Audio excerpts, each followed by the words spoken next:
I'm going to explain how the song learner method we're using in Music International uh, and how you can learn a song. How to select a song is extremely important when you're trying to learn this. So, there are two broad methods. There are a set of 9 slides here, so I'm going to go over those 9 slides with you. And just to quickly show you what's coming up, I'm going to explain these slides because you can pause your video and look at any of these going forward. So let's start with, there are basically two ways that you can learn a song. So let's look at the two methods. There's a dash line across. So that's the one above that is one method, and the one below the dash line is the second method. So if you look at the first method, is that if you have music literacy and if you can read music, then quite honestly, you don't need a teacher and you can learn. There's an unlimited number of songs. It's like reading a book. If you're literate, you'll be able to read any book. Whether you understand how good you are, that's a secondary question. But the first point is that you will be able to read anything. So if you can read music, you can learn any song, and the teacher can guide and help you with the post literacy of being able to do that song. Now, what happens if you can't read music, and how do you go about that? So this is the second method. It gets a little bit more complicated. So let's review how that happens. So now you have one of the methods would be to listen to an MP3, learn it on YouTube, find a friend, and then comes what do you do with this? So even in the first circumstances, broadly any music instrument, you can sing, so you can read music and learn a new song. You can play an instrument, play a part of the instrument, or you can accompany that. So there are three broad things that you can do. You can sing or play or accompany that. So this would be the objective even if you try to play by ear, which is that means you cannot read music, but you still want to be able to go on YouTube and find something. So you're going to learn how to sing that song or play a part, play the lead, play the bass, or accompany it. We'll get to that shortly. Now the eFriend, so the method that we adopt is you choose a song and then you choose one of these components and learn some component of that song. That means you're able to sing it, or you're able to play it, or you can accompany that song. So we have a method where you can choose a song. Now you cannot have your songs because your song might be very difficult. It could be, I mean, you may be interested in Taylor Swift or Maroon 5 or Bee Gees or anything. Then it becomes Pink Floyd and it becomes extremely difficult for you to learn. So when you get started, you must choose a simple song. And when it comes to playing by ear, your teacher has to know the song. Both of you have to know the song, otherwise you cannot learn that. Unlike reading music, where neither of you need to know the song, the teacher need not know the song, nor would you need to know the song. You can just read it, read the music and play it, and that's how you would learn. So if you are not music literate, it's not a negative, but if you do not have the literacy, then we have to choose and identify a song. So let's do that and see which are the simple songs. You can put it on pause and look at what are the song options that are available. So we have many albums. We can teach you even Beatles and Queen and uh, a lot of songs. If you have we can interpret the sheet music for you. But broadly, we already have 3 albums. So you look at this album. Album 1 has these songs. Album 2 has these songs. So you can choose House of the Rising Sun, How Many Roads, Yellowbird, Tennessee Waltz, Annie's Song.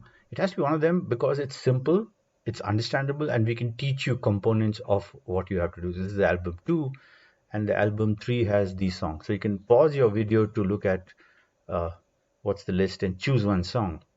So let's say you choose one song. There are 18 in the album 3, there are 18 in album 2, and then there are 9 in the first level. So Yankee Doodle, all long signs. So please, you have to choose one song. So important that you choose one song, the one song that you want to learn.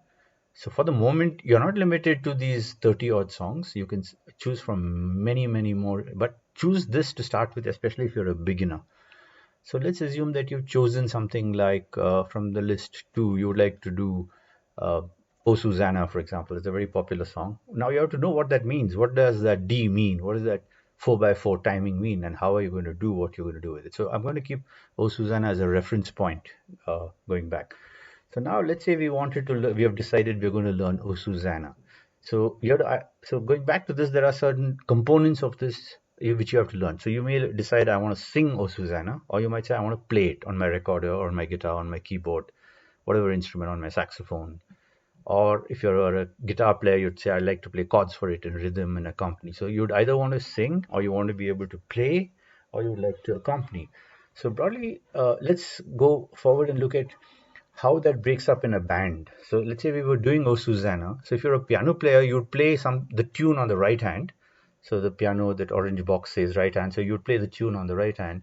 And with the left hand, you would accompany yourself. That means you'd play chords, or you'd do something with your left hand if you're a piano player. And we're talking about O Susanna here. So you'd play O Susanna on the right side with your right hand, and with your left hand, you'd play some chords. Now, the next stage could be air and accompaniment. Let's say you were a recorder player or a flute player. You would expect to play the melody on your flute or your recorder or your saxophone, or even on the violin, you could play the tune. Even on the lead, I mean, guitar, you could play the tune on your guitar. And then you would want an accompaniment. The accompaniment can come from a guitar, or it could come from a keyboard. So typically, it could be an orchestra, it could be a string quartet.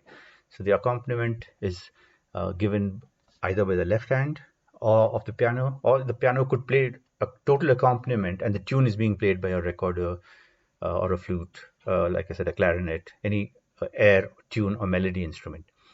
There's one option. Then the third line we see is it could be a trio or ensemble. So the lead could come from, let's say, a lead guitar or a trumpet, and there could be a rhythm being played by the piano or the guitar. Typically, they are rhythmic instruments, and you could have a bass. You could have an electric bass or a double bass. You could have a bassoon playing that. Now, if you're a guitar band, typically this breaks up into somebody singing the vocal, maybe Oh Susanna, somebody's playing the rhythm, there's a bass guitar, there are riffs and fill-ins by a guitar. You could have a drummer on the band, so you could get the rhythm and drum also happening in a guitar band. And if you were doing a string quartet, I mean, we keep Oh Susanna, you could theoretically have written it out for a bass, tenor, alto, or soprano, which means the soprano is O Susanna for soprano would be the tune. You could have an alto arranged for that, which are typically female voices in a choir or chorus. So the soprano high sings the tune. There would be an alto, which is a lower female voice. Then the male voices are bass and tenor. So tenor could be a higher range, higher tone of male voice timbre, and the bass timbre is the low end of the bass. So you could have a 4-part arrangement of O Susanna, and you could do that. So broadly, these are the ways that a song can be arranged. So if you take O Susanna, so these are the ways that you can arrange it. So this is what you mean by saying you still have to know all these components. Get and fit the lyrics and words to the tune, find any supporting content for the song, key, you have to identify the key, know the chord changes. So these are the components you would still have to learn by ear if you're going to be able to play Susanna at any level. We'll come to this later, how you can get better and better at it. So first is to be able to do anything at all with it, and then you can get better with it.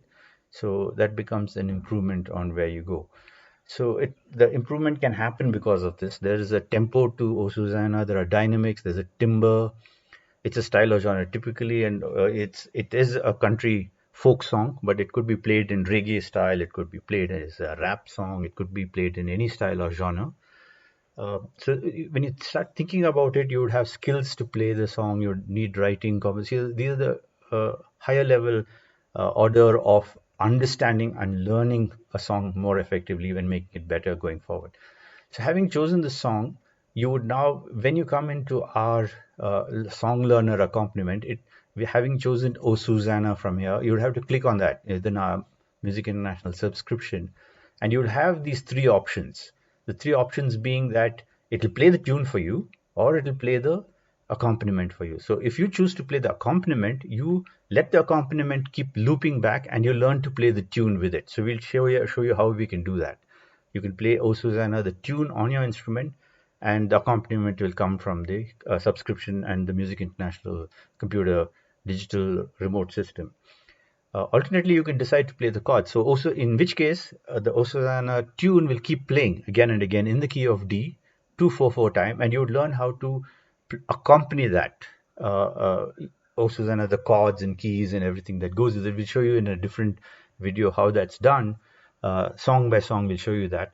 So this is broadly the song learner method that we use in Music International. And so the songs that you have is you can choose one song at a time and learn to either play the tune or play the rhythm or play the accompaniment, some part of it based on what's available. And over a period of time, as you see that, you start acquiring some literacy. The more literacy you acquire, the more you understand what you're doing rather than not knowing what you're doing. You're going to be more self-sufficient and won't need a teacher to teach you new songs. So get started with